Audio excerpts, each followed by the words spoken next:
Good morning, everyone. Welcome to AJ classes. As you can see from the screen, it is written Muhammad bin Qasim. As promised, we have completed almost everything from the early medieval period, and so we are moving on to Arab conquest of Sindh, which took place in 712 AD. Okay, so without wasting हम लोग start करते हैं. ये जो मोहम्मद बिन कासिम है, ये नेफ्यू थे Hajjaj bin Yusuf के, जो कि गवर्नर ऑफ बसरा.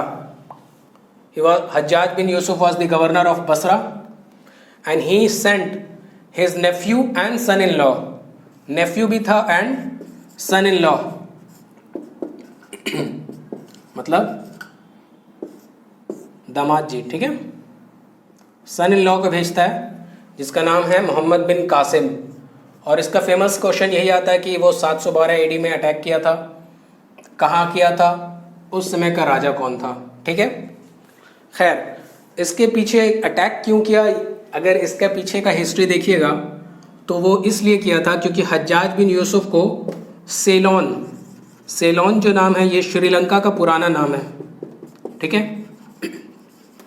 तो श्रीलंका का किंग हमेशा गिफ्ट्स भेजता था टर्की के थ्रू, टर्की के पास. ठीक है, लेकिन एक वक्त क्या होता है कि ये गिफ्ट्स जाता रहता है और उसको पायरेट्स लोग लूट लेता है. ठीक है, पायरेट्स हम लोग जानते हैं, समुंदरी लुटेरे को बोलते हैं. तो पायरेट्स लोग वो गिफ्ट्स को लूट लेते हैं. तो इससे गवर्नर ऑफ बसरा को बहुत ही बुरा लगता है कि अरे यार, इसका गिफ्ट आ रहा था, लेकिन ये राजा का, सेलोन का राजा का गिफ्ट आ रहा था और वो रुक गया. तो वहाँ के वो राजा को बोलते हैं कि देखो ऐसा ऐसा मामला हुआ. लेकिन ये जो राजा दाहिर रहता है वो उतना इंटरेस्ट नहीं दिखाता है, बोलता है जो हुआ. अब हज्जाज को लगता है कि शायद हो सकता है राजा दाहिर ही करवाया हो ये गिफ्ट का लूट मार. ठीक है, तो वो मोहम्मद बिन कासिम को एक बहुत ही ह्यूज आर्मी के साथ भेजता है, सिंध में अटैक करवाता है. फिर राजा दाहिर जिसमें हार जाता है. ठीक है, यही तरीके से ये होता है, ये इंसिडेंट पूरा. और फिर इसके बाद से भी मुस्लिम का एम्पायर कायम नहीं हो सका, क्योंकि मोहम्मद बिन कासिम जैसे वापस जाता है अटैक करने के बाद, तो उसको खलीफा लोग इम्प्रिजन करते थे. टर्की में खिलाफत वाला सिस्टम चलता था, राजा वाला टाइप का. ठीक है, खलीफा वहाँ पर होता था. तो वो खलीफा लोग उनको इम्प्रिजन कर देते हैं, तो वो भी नहीं होने पाता है. और फिर वहाँ के खलीफा का सिंध के ऊपर ज़्यादा अलग सा, मतलब इनडिफरेंट एटीट्यूड हो जाता है. मतलब जो मोहम्मद बिन कासिम का एटीट्यूड रहता है वो खलीफा लोग का एटीट्यूड नहीं रहता है. तो ये इनडिफरेंस की वजह से भी वहाँ पर कोई मुस्लिम एम्पायर नहीं बनने पाता है. तो हम लोग का क्वेश्चन ये आता है कि Muslim ruler, first Muslim ruler to invade India, तो इसका नाम यही है मोहम्मद बिन कासिम, 712 एडी. ठीक है, और सिंध जो है ये कौन से खिलाफत को दिया गया था, ये इंटीरियर में कभी कभी अगर मेंस में क्वेश्चन पूछ सकता है तो आप लिख सकते हैं उमायद खलीफत. खिलाफत जो था उसका नाम है उमायद खिलाफत. ठीक है, तो ये सिंध को जब हरा के, तो ये उमायद खिलाफत के टाइम में मोहम्मद बिन कासिम अटैक किया था. और ये उमायद खिलाफत को जाके ये लैंड देता है, जो कि उतना इंटरेस्ट नहीं दिखाते हैं.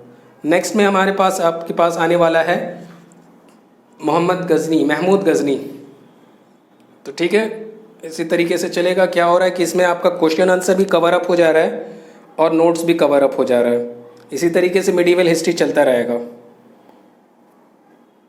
ठीक है, अगर आपको अच्छा लग रहा है तो जैसे सपोर्ट करते हैं अल्हम्दुलिल्लाह करते रहिए, शेयर करिए, लाइक करिए, सब्सक्राइब. और मैं कोशिश कर रहा हूँ कि वीडियो और इम्प्रूव करूँ. अब आप अपने स्क्रीन पे देखते होंगे कि महमूद गजनी के बारे में मैं कुछ इम्पॉर्टेंट, मतलब कि इसके बाहर महमूद गजनी से और कोई सवाल पूछते ही नहीं है, इस बात की गारंटी मैं लेता हूँ. ठीक है, तो आप देखिए पहला पॉइंट क्या बोल रहा है, ही अटैक्ड इंडिया 17 टाइम्स. ये क्वेश्चन बार बार आता है कि वो कितनी मरतबा अटैक किया, तो उसको लिख सकते हैं आप 17 टाइम्स. और ये 16th नंबर वाला अटैक काफ़ी फेमस है. In his 16 attack he raided Somnath temple, जो कि कठियावर गुजरात में पड़ता है.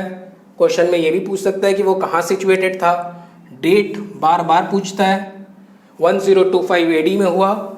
उस समय का राजा कौन था? उस समय का राजा सोलंकी किंग था भीमा वन, ये भी काफ़ी इंपॉर्टेंट, जो कि रूल कर रहा था कठियावर को। ठीक है, सोमनाथ टेम्पल जो है डेडिकेटेड किस भगवान पे था? वो लॉर्ड शिवा पे डेडिकेटेड था, मतलब कि वहाँ पर शिव जी का पूजा होता था। ठीक है, he also defeated Jayapala and his son Anandapala. Jayapala को पहले हराता है, उसके बाद उसका बेटा जब आता है तो वो भी दुश्मनी करता है और उसको हटाता है battle of Waihind, another important question, जो कि 1009 एडी में हुआ था। तो देख सकते हैं आपको इसमें कितने इंपॉर्टेंट्स, 1 2 3 4 5 6 तो काफ़ी इंपॉर्टेंट है, और जो ग्रीन से भी अंडरलाइन है वो भी काफ़ी इंपॉर्टेंट है कि 16th अटैक में आपके सोमनाथ टेम्पल को अटैक किया था, ये भी काफ़ी इंपॉर्टेंट है। क्वेश्चन में आता है कि ये कितना नंबर अटैक था जिसमें सोमनाथ टेम्पल को अटैक किया था? तो वो 16th था और 1025 एडी में हुआ था।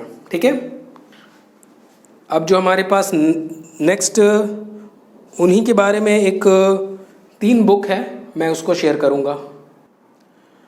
आप देख सकते हैं स्क्रीन पे 3 बुक का नाम लिखा हुआ है, जो कि महमूद गजनी के टाइम पे ये तीनों बुक को पैट्रोनाइज किया गया था। ठीक है, तो शाहनामा के जो राइटर है उनका नाम है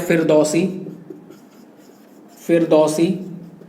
इनके तरफ से एक क्वेश्चन ये भी आता है कि इनको होमर ऑफ ईस्ट बोलते हैं, होमर ऑफ ईस्ट।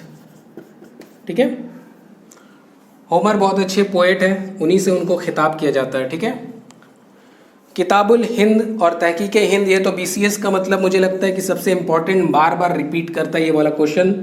इसका है आंसर अल बिरूनी। ठीक है, और ये लास्ट किताबुल यमीनी, इसके राइटर का नाम है उत्बी, UTBI। ठीक है, होप्स आपको समझ में आता होगा, समझ में आ रहा है, मज़ा आ रहा है, क्वेश्चंस अच्छे लग रहे हैं, या फिर जो डिस्कशन हो रहा है अच्छा लग रहा है, तो एक लाइक बटन टिप दीजिए। Very thank you. आप देख सकते हैं कि स्क्रीन में मोहम्मद गोरी का नाम आ गया, घोरी या घोरी जो भी बोलिए। इन्होंने भी 17 टाइम्स अटैक किया, जो कि ये नॉलेज जल्दी किसी को नहीं पता चलता है। डीप स्टडी करिएगा तो पता चलेगा कि छोटा छोटा अटैक था, ज़्यादा प्रोमिनेंट नहीं हुआ, इसलिए ये 17 टाइम्स नहीं दिखाई देता है।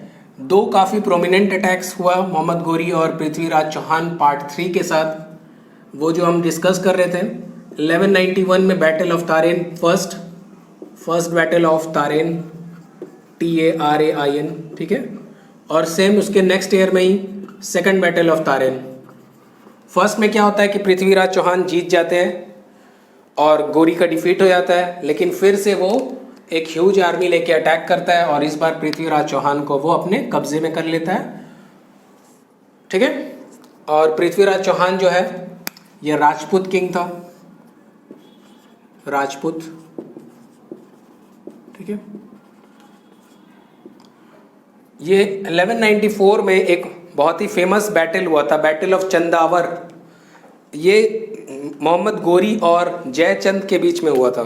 ये भी काफ़ी इंपॉर्टेंट क्वेश्चन बार बार आता है, बैटल ऑफ चंदावर किसके किसके बीच में हुआ? गोरी और जयचंद के बीच में हुआ। नेक्स्ट हेडिंग जो आप देख रहे हैं वो है चांद बरदाई का इसमें हिस्ट्री में उतना प्रोमिनेंट फिगर नहीं है, लेकिन क्या है कि इम्पॉर्टेंट है, पढ़ना पड़ेगा और क्वेश्चन आता भी है इससे। ये जो है कोर्ट पोएट है पृथ्वीराज चौहान का, जो यहाँ पर पृथ्वीराज चौहान मेंशन्ड है, इन्हीं का कोर्ट पोएट है चांद बरदाई। और चांद बरदाई ने पृथ्वीराज रासो, जो कि बायोग्राफी ऑफ पृथ्वीराज चौहान है, ये लिखा है। तो क्वेश्चन यही आता है कि पृथ्वीराज रासो जो कि बायोग्राफी है, इसके राइटर कौन है? तो चांद बरदाई है। कभी क्वेश्चन आ सकता है कि चांद बरदाई कौन थे? तो वो कोर्ट पोएट थे पृथ्वीराज चौहान। और ये पार्ट याद रखिएगा, पार्ट 3। ठीक है, कंफ्यूजन करने के लिए पार्ट 1 2 भी लिख देता है। तो पृथ्वीराज चौहान पार्ट 3 इनके कोर्ट पोएट थे। ठीक है, नेक्स्ट जो हम लोग पढ़ेंगे वो है बख्तियार खिलजी, और इसके बाद हमारा ये वीडियो वाला सेशन कंप्लीट हो जाएगा। नेक्स्ट जो हम लोग कल कोशिश करेंगे वो ये रहेगा कि दिल्ली सुल्तनत, इलबारी या स्लेव या ममलुक, अलग अलग नाम हैं, ये डायनेस्टी स्टार्ट करेंगे। ठीक है, आज जो लास्ट हो रहा है वो बख्तियार खिलजी तक ही लास्ट होगा। अब अपने स्क्रीन पे देख सक रहे हैं कि बख्तियार खिलजी नाम लिखा हुआ है। ये ज़्यादा प्रोमिनेंट फिगर नहीं है, ये एक आर्मी जनरल थे, वही अपने मोहम्मद गोरी के, और दोनों एक ही साथ डेट कर जाते हैं 1206 के आसपास में। ठीक है, ये बंगाल में डेट करते हैं और ये अपने दिल्ली में। ठीक है, इनके डेट के बाद ही आपका जो किंगडम है वो जो है ना, ये जो है काफ़ी बहुत सारे स्लेव्स को रखे थे। मोहम्मद गोरी जो थे उन्होंने काफ़ी स्लेव्स अपने रखे थे, और जैसे कि स्लेव्स का नाम, एक का नाम है ताजुद्दीन, यल्डूज़, नसरुद्दीन कबाचा और कुतुबुद्दीन ऐबक। ठीक है, ये 3 स्लेव थे जो कि फिर अपने में आपस में लड़ने लगे 1206 के बाद से। और बख्तियार खिलजी वही खिलजी है जो कि आपने पढ़ा कि ये लक्ष्मण सेन के टाइम में अटैक करता है ना। सेकंड पॉइंट में लिखा हुआ है ही एनेक्स्ड बंगाल, बिहार एंड उड़ीसा। तो बंगाल ये लक्ष्मण सेन जब रूरल रहते हैं उस वक्त बख्तियार खिलजी ने अटैक किया था। और ये जो डेट मैं लिखा हूँ 1202 और 1205, ये अभी तक हिस्टोरिकली प्रूफ नहीं हो सका है, इसीलिए ये कन्फ्यूजन है। आप ऑप्शन में अगर 1202 देखें तो इसको मारिएगा, और अगर इसको देखें तो ये, और अगर दोनों को देख लिए तो ये क्वेश्चन को अवॉइड करिएगा। बहुत सारा क्वेश्चन ऐसा होता है हिस्ट्री में जिसको अवॉइड भी करना पड़ता है, ये नहीं कि बस ए बी या सी या डी मारना ही है, नहीं। बहुत सारे ट्रिक में ऐसा होता है कि हम लोगों को क्वेश्चन का आंसर नहीं देना पड़ता है। ठीक है, क्या होता है कि क्वेश्चन का आंसर दे देने से आपका पॉजिटिव तो हो सकता है, लेकिन अगर आंसर रॉन्ग हुआ तो वो एक नेगेटिव मार्क को कैरी करेगा। ठीक है, 1 मार्क्स तो जाएगा ही, और उसके बाद फिर 1/3 भी कटेगा उससे। तो ये जो है बख्तियार खिलजी, इनके बारे में सिर्फ यही इम्पोर्टेंट आता है कि इन्होंने डिस्ट्रॉय किया था या तोड़ फोड़ कर दिया था विक्रमशिला यूनिवर्सिटी को और नालंदा यूनिवर्सिटी को। ठीक है, इनके तरफ से यही एक तो बहुत ही इम्पोर्टेंट क्वेश्चन है कि ये विक्रमशिला और जो नालंदा यूनिवर्सिटी था इनको तहस नहस कर दिए थे। और इसके बाद जो हम लोग पढ़ने वाले कल, इसमें कुतुबुद्दीन ऐबक आएगा, और उसके बाद हमारा सबसे मतलब ये तो छोटा मोटा फाउंडर थे, लेकिन फिर इल्तुतमिश, कल के वीडियो के लिए हम बता दे रहे, कुतुबुद्दीन ऐबक होगा, इल्तुतमिश, जो इम्पोर्टेंट रूलर है उन्हीं के बारे में मैं डिस्कस करूँगा। ठीक है, सब रूलर को पढ़ के कोई फ़ायदा नहीं है। फ़ायदा क्या है कि आप पढ़ सकते हैं, कुछ क्वेश्चन आता है, जैसे कि नसरुद्दीन महमूद भी इम्पोर्टेंट है, तो वो मैं बता दूंगा क्यों है, क्योंकि उनको दरवेश किंग नाम से जाना जाता था, क्योंकि वो बहुत ही नोबेल एंड पायस थे। ठीक है, बहराम शाह उतना इम्पोर्टेंट नहीं है, महमूद शाह उतना इम्पोर्टेंट नहीं है, रुकनुद्दीन फ़िरोज़ उतना इम्पोर्टेंट नहीं है। ठीक है, तो रज़िया सुल्तान बहुत इम्पोर्टेंट है, फिर बलबन हम लोग पढ़ेंगे, और फिर हमारा डायनेस्टी चेंज हो जाएगा। ठीक है, खिलजी में चले जाएंगे, वो नेक्स्ट वीडियो में होगा। और बीच में मैं कोशिश करूँगा कोई एक ट्रिक को डालने का, बहुत सारा मैं कोशिश कर रहा हूँ, जनरल अवेयरनेस भी इकट्ठा कर रहा हूँ, तो जैसे ही वक्त मिलेगा मैं कोशिश करूँगा जल्द से जल्द आप लोगों के साथ शेयर करूँ। ठीक है, आप लोग सपोर्ट करते रहिए, आगे शेयर और भी करते रहिए। ठीक है, थैंक यू फॉर वॉचिंग।